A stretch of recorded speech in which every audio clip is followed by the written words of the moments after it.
Hello, fight fans, and welcome to the Combat Challenge podcast. My guest is a welterweight MMA athlete whose amateur record was 5 wins with 0 defeats. And as an amateur, he won the Cage Confrontation Championship belt and along with the Cage Conflict British Championship belt. Then he turned pro. His professional record was 6 wins with only 1 defeat. Whilst he's been a professional, he's been the full contact contender welterweight British champion and the full contact contender middleweight British champion. He's also Brazilian Jiu-Jitsu brown belt under coach Will Nolan from Strategy BJJ. Mr. Kenneth K-Force Richardson. Kenneth, thank you so much for joining us, my brother. Thanks for having me. Kenneth, the first question I got to ask you, my brother, is the fight name K-Force. What's the story behind that, my friend? Well, I've had that since I was a teen. It was I had an older cousin who used to call G-Force back on the estate on Langley in Middleton, where I'm from, and all the lads used to look up to my big cousin and go, "Oh, there's G-Force." You know, he had a bit of a reputation.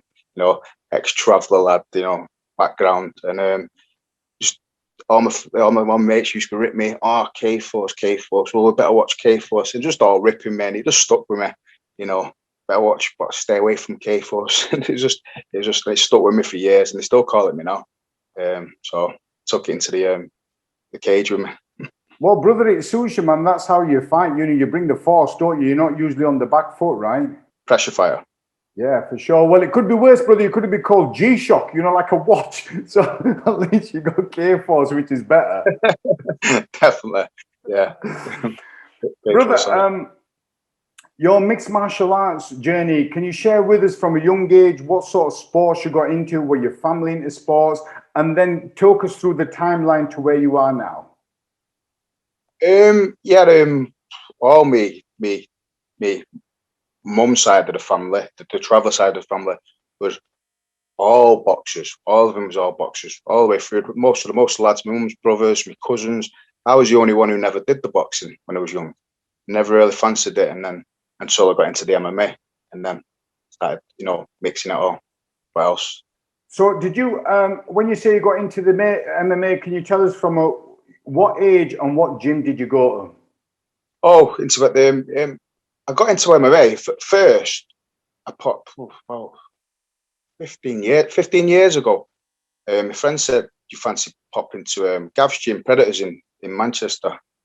And I went up there, had a session, loved it.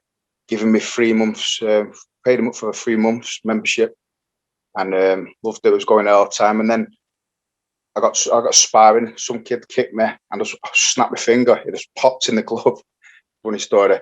Popped in the glove. I couldn't take the glove off, so I had to ask my friend to drive me back home.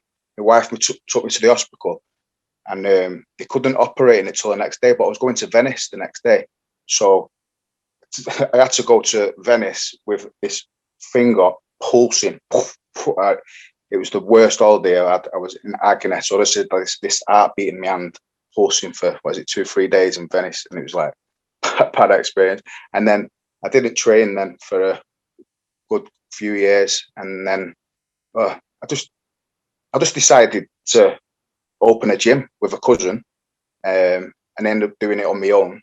I thought, I've been over and seen a gym, what I'd had everything, gym, martial arts. I just wanted to do it all under one roof, and I did. I just put everything into it, just worked. Just put everything into it and just made this gym, my dream gym. Never had no experience in background in martial arts really, apart from 3 months at Predators a few years before. Started from there really, And Predators, was that with Gav Boardman? Yeah, Gav, yeah. Good coach, Gav, yeah. I've spoken to a couple of people. I did a podcast yesterday with Mick Sinclair, and he was singing Gav's praises as well. Yeah. He was the first person who really got me to like it, got me into it, But I went, once I'd done my finger, I got lazy and I didn't go back, and just started my own gym in the Fight Factory, in Haywood. So with the Fight Factory, brother, was that because you wanted to get into mixed martial arts, or was it as a business venture because you were into like the weight side of stuff? What Just made a you go business. for that? Yeah, business venture. I didn't have any martial arts. I brought all the coaches in, big weightlifting gym, all the coaches in, and I just started training myself and doing the classes. And I had no intention to fight. I decided to fight a couple of years down the line from training when I got good and realised I was good at it, and I enjoyed it. And everyone started telling me I was good, and I trained 2 years into training. And did you have any specific coaches that would come in and coach you with, for example, striking and groundwork? Well, I opened the gym, and I didn't know any coaches. I had no coaches. I didn't know anyone. So I just opened this gym and didn't know anyone. And then a lad who was coming into my gym when I was doing the gym said, "Oh, I know this MMA fighter. He's called Rob Hardman. He's a tough army lad. Had quite a few fights, fought loads of different weights, bit of judo background, just a scrapper. Limited with skills. He was busy, always working, and just come out the army. And he was just a tough lad. And then I got him in, and he used to just beat the crap out of us and show us some submissions and just box all our heads off. It was good. And then someone introduced me to Aaron Wilkinson. Daywalkers. He come down, really good coach, showing us all the groundwork, and I had him down doing groundwork with him for a while, and then I got introduced to Andrew Devant, and I started doing a bit of striking with him and groundwork. I was doing a lot of striking with Andy. This was right at the beginning. Then my first BJJ coach was Andy Aspinall. I had Andy Aspinall down for a while, a year or something. Him and his son Tom, who's now a UFC fighter, won at weekend. Really, really good, really technical, really good technical to roll with Tom. So was Andy. And then he introduced me to the first wrestling coach was was it Shane Rigby? Shane Rigby, one of the old school Wigan lotters at ASW, all that sort of era, all that from the beginning. He was a really good wrestling coach. Yeah, I've had a few wrestling coaches. After him was what's it called? I've had Ali Irish there. He was there for a couple of years. I trained with Amir for years. Amir Gaspian, trained with him for years. He was trained with Jason Ram. Jason Ram, he was there for a while. I've had four wrestling coaches I've had. Well, there's a couple of names you mentioned there, brother, that are familiar to me. So Rob Hardman, was he the hand grenade Hardman from Todmorden? He was. He used to just whack us all up in the gym. well, he used to fight on my show back in the days, did Rob Hardman, yeah. And he was affiliated to a gym up there, and he was very close with a guy called Robert Hadley, who he had his own gym and stuff. But yeah, Rob Hardman, I know him really well. Very pleasant lad, wasn't he? Yeah, it was a killer. It was a killer on the match, yeah. For sure. Yeah.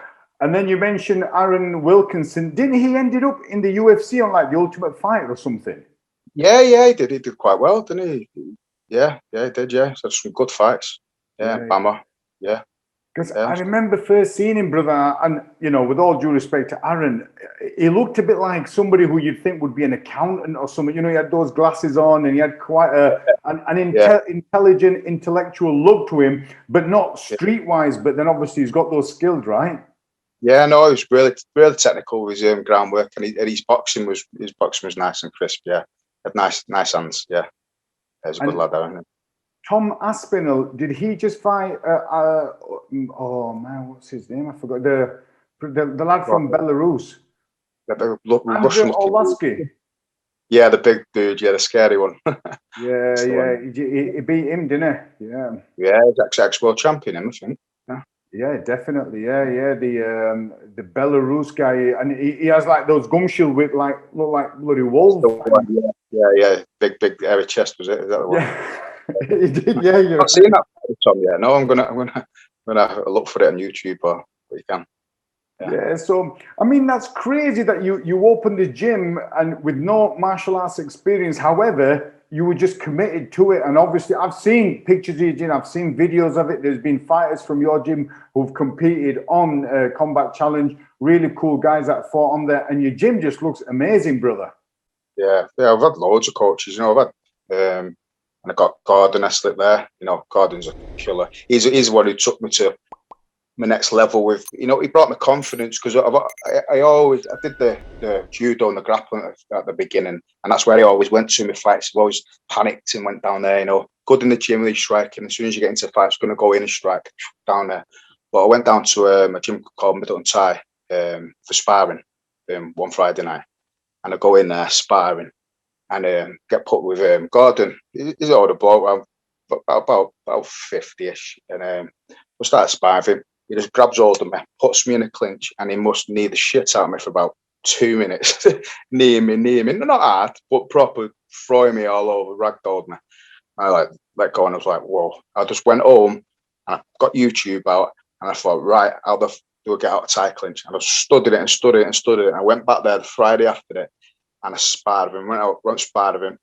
Didn't let him get me in that tight clinch. Every time he went, I pushed him, I bobbed and weaved. I was throwing kicks at him, and he kept coming in, and we had a proper scrap. He was like treble kicking me, running around choking. That's when I had a really good spar with him. Really good. And I just said to him after that, I said, would you like to come and coach on a Saturday for us? Yeah, I got him up to ours. And then I just him coaching me, sparring with me. It just got me confidence up there. You know, it was just like having a good spar with a good coach who's just tough, you know. It got me confidence up, and I thought I could spar with him like that, and I just got really good with him, and then, you know, I thought I could spar with him, do well against him, I'll do well in the cage, you know. That's when I changed it. Got him in like was the Sean Hampton fight just before him. That's when I changed and started doing getting the striking confidence. You also mentioned Andy Devan. Is he part of like the Lion's Paw?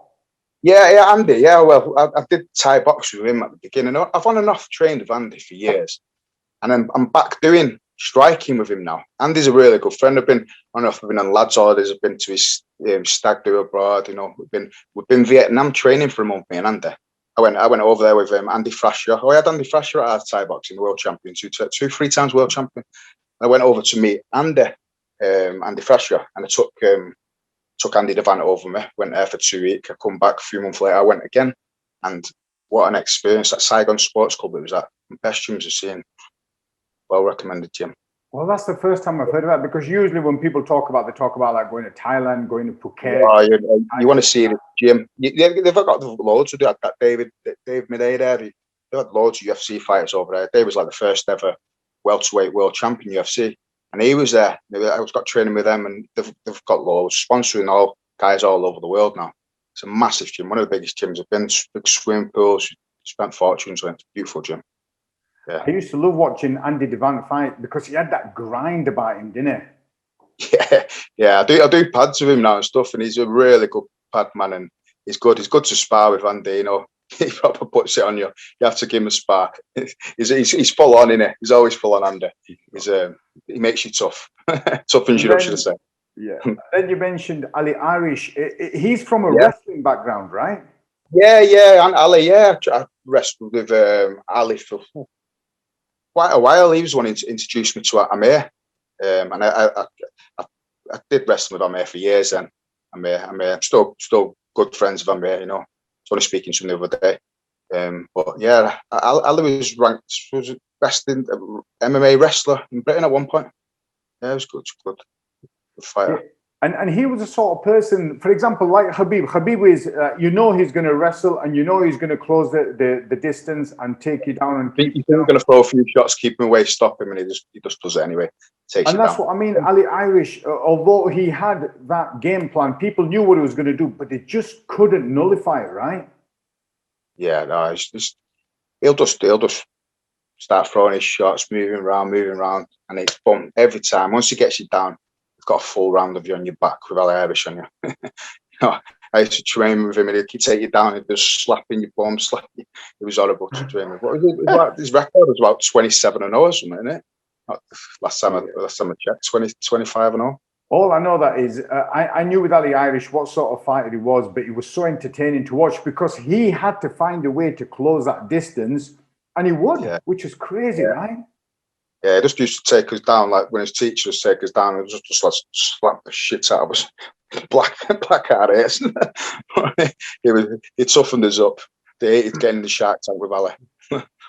Yeah. And Good. am I right in thinking you're from the travelling community? No, well, not the travelling community. My mum's side, my granddad was called Paddy Ward. They come over from Galway back in the 50s, and they settled eventually on Langley Estate in Middleton. And they've got a really big family. But me and my Richardson family are really big. There's hundreds of them all over Manchester. But they settled on Langley. They're all over Manchester. But yeah, they settled there. Yeah, that's giving me fighting genes really at the background with the family. They're well known and fighters, and just all fighting family, all boxing background. I've seen the support that comes, brother. All that family must come and see you because you have hundreds that come to watch you fight, right?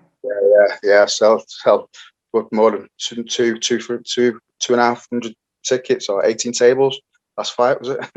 Brother, you're like a promoter's dream. You're like a walking cash machine. I know. I know. No wonder Adam Tay, the stingy mofo, wants you on that show all the time. He loves me. Yeah, sound Adam. Adam's looked after me. He is.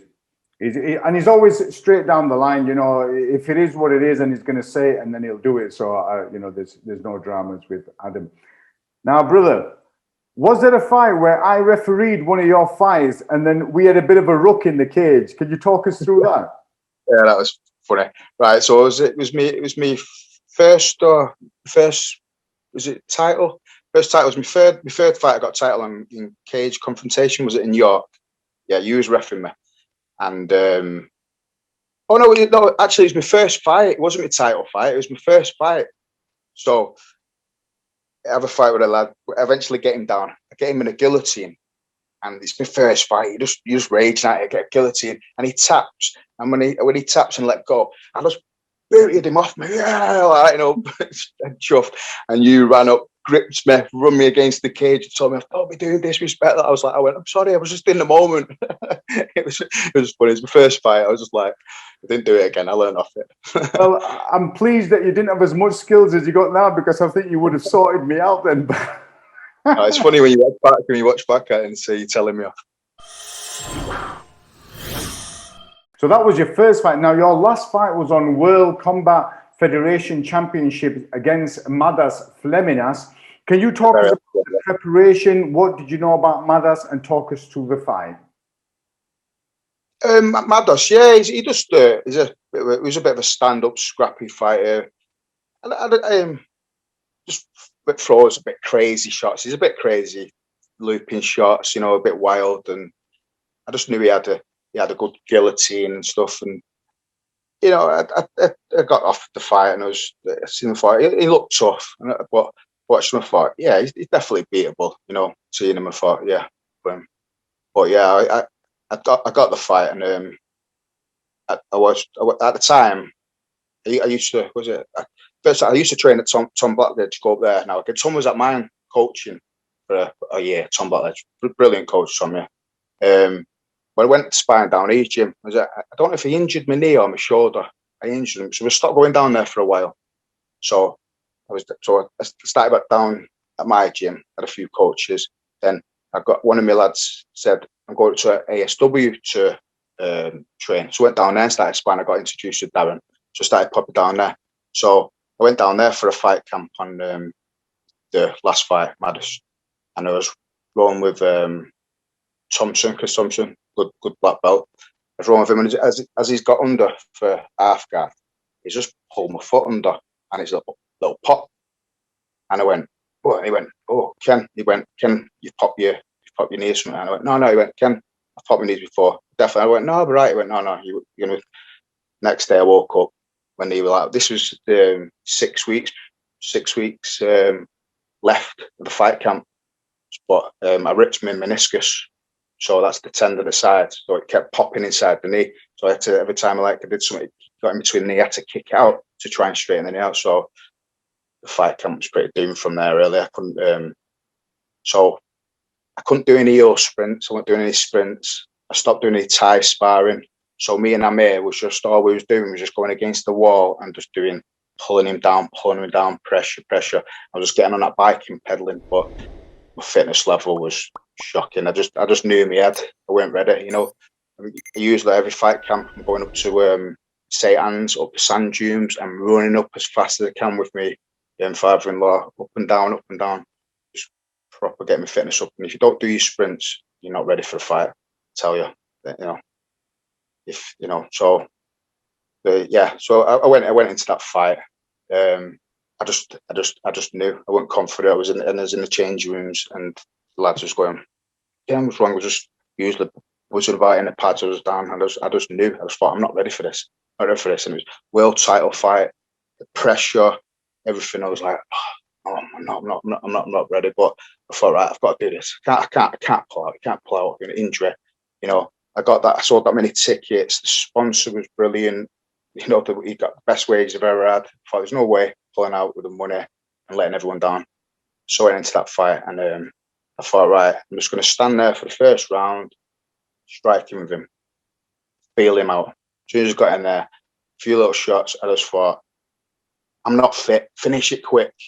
I panicked straight over to there. The worst mistake I did is a big, tall dude. He just climbed up over my neck, and he held onto my neck for, I don't know, is it 2 minutes, 3 minutes? He held onto that neck, and I was nearly tapping all the way through it. It was that on. I had no strength, you know. I felt that, you know, the fitness. My fitness was just. I was like, I don't know how I got out of it. I managed to pop my head out of it,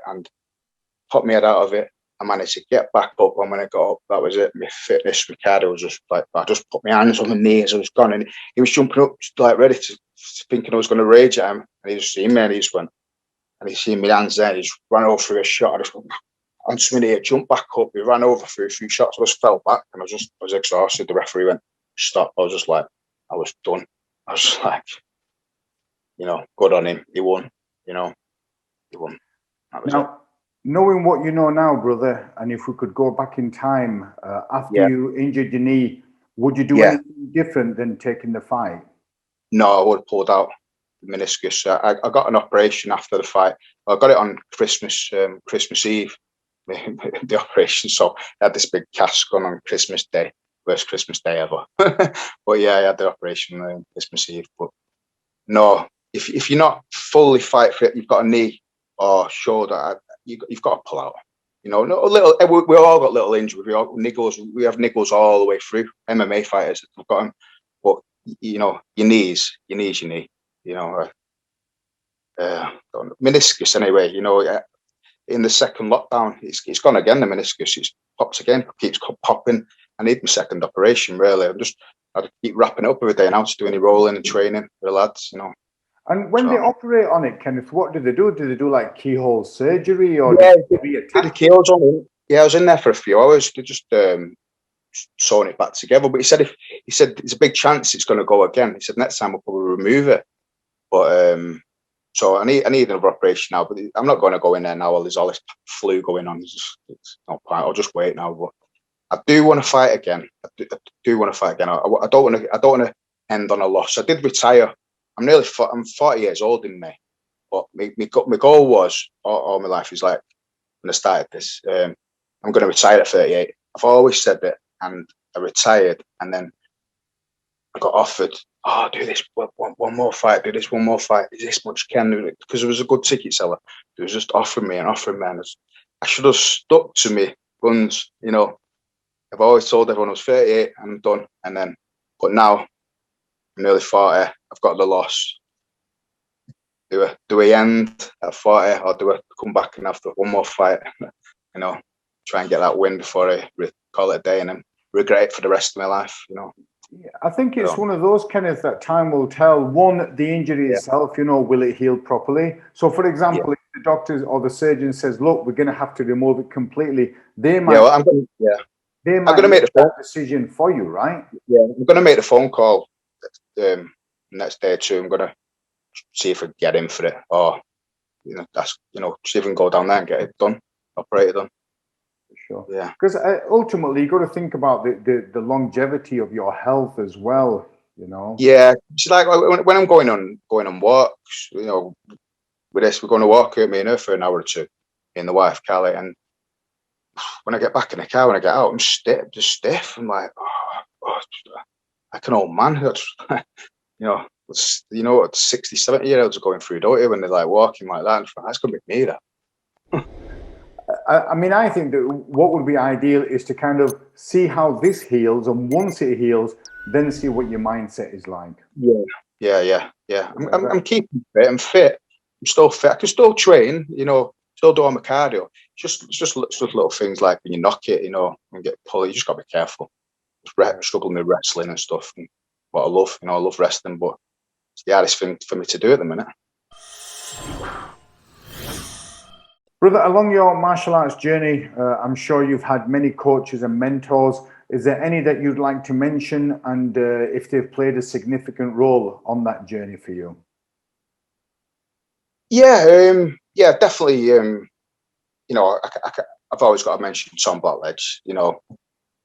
Tom really got me to a good level on submission wrestling. He's a top guy, Tom. I'm actually going to go down there soon as this pandemic's over, and do personal training with myself and take one of my lads, the good lads, down, help him get another level, to take down, get a good role with Tom. Already talked to him about it, so as soon as this is over, next 5 weeks, 7 weeks, is it? I'm going to go down there, start doing some personal training with Tom.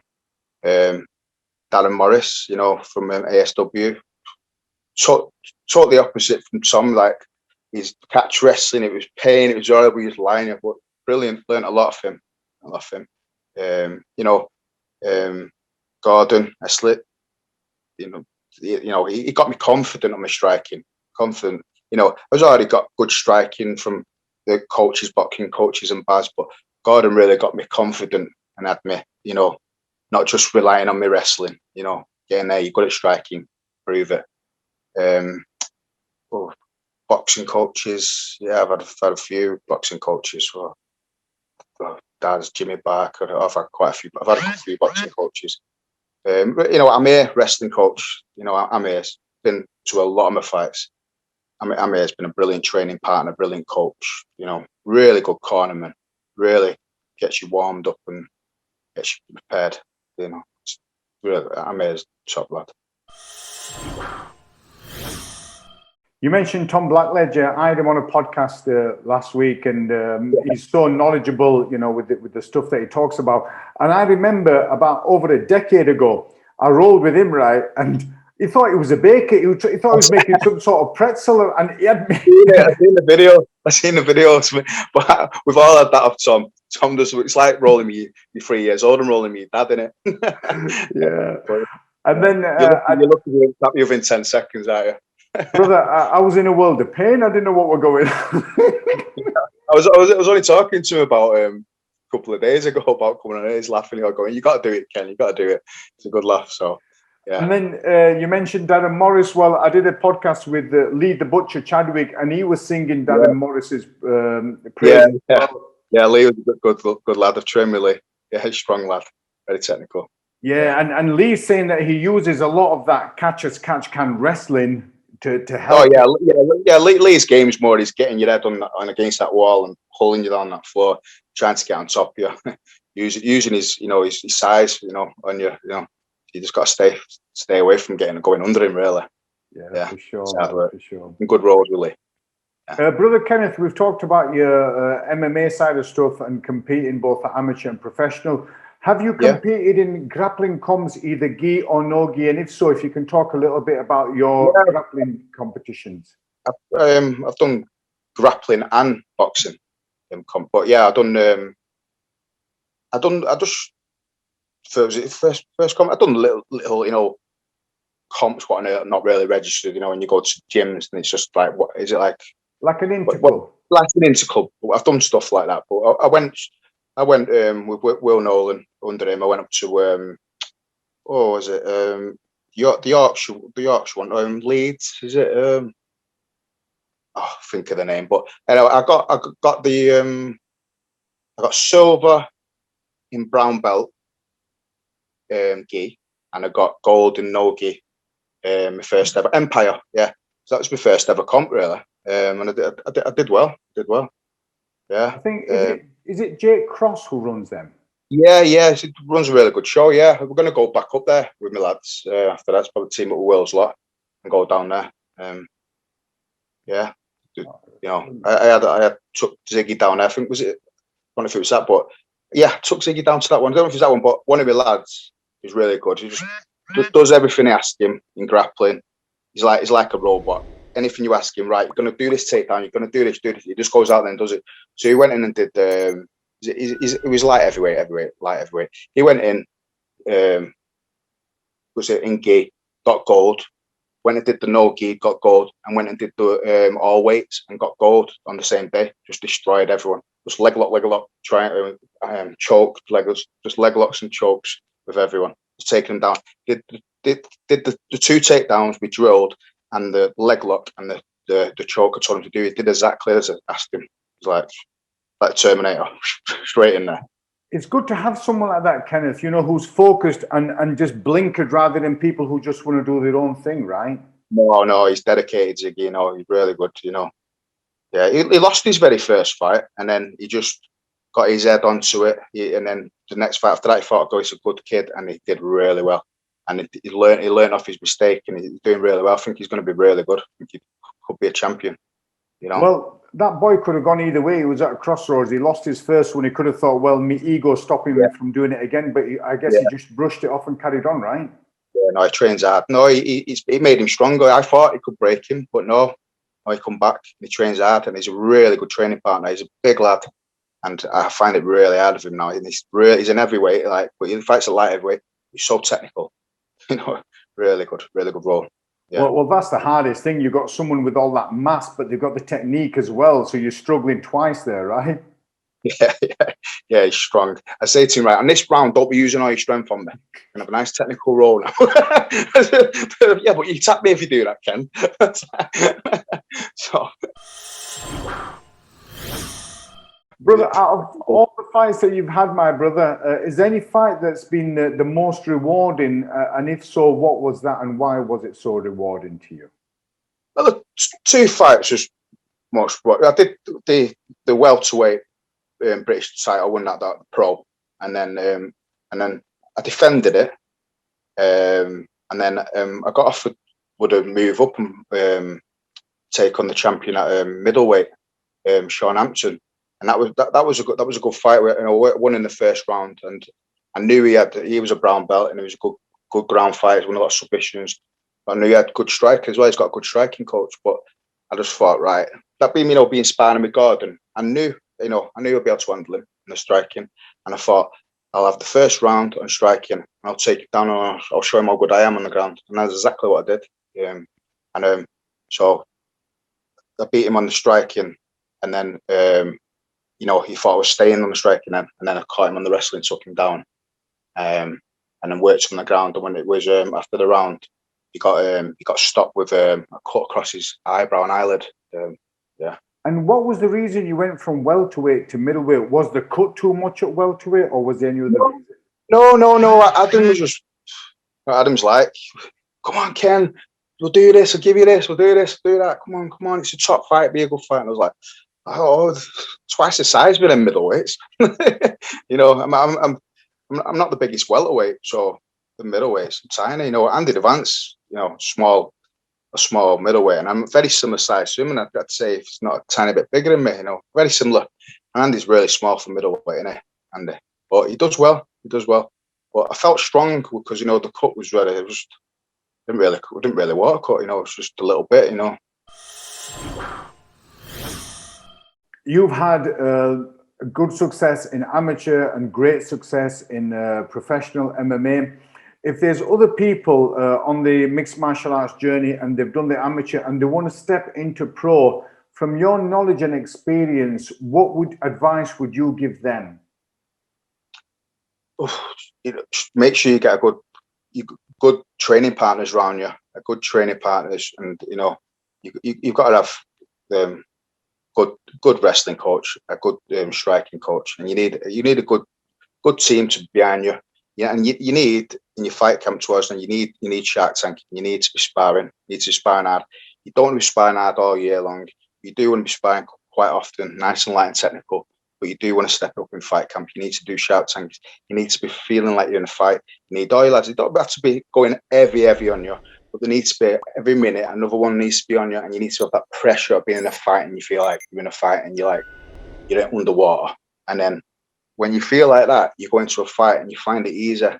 When I've been in a fight and I haven't had a Shark Tank and you're struggling. You're struggling. You need your gym training, the Shark Tank or sparring. You need it to be harder than going into the fight. It's like when we used to go sparring down Tom's. All the sparring sessions was like being in the Shark Tank. Tom's got some good lads. They're a good team. Brother Kenneth, thank you so much for sharing your knowledge and experience with us. And I look forward to having you on another podcast, hopefully 3 months from now, my brother. Yeah, thank you for having me. Really appreciate it.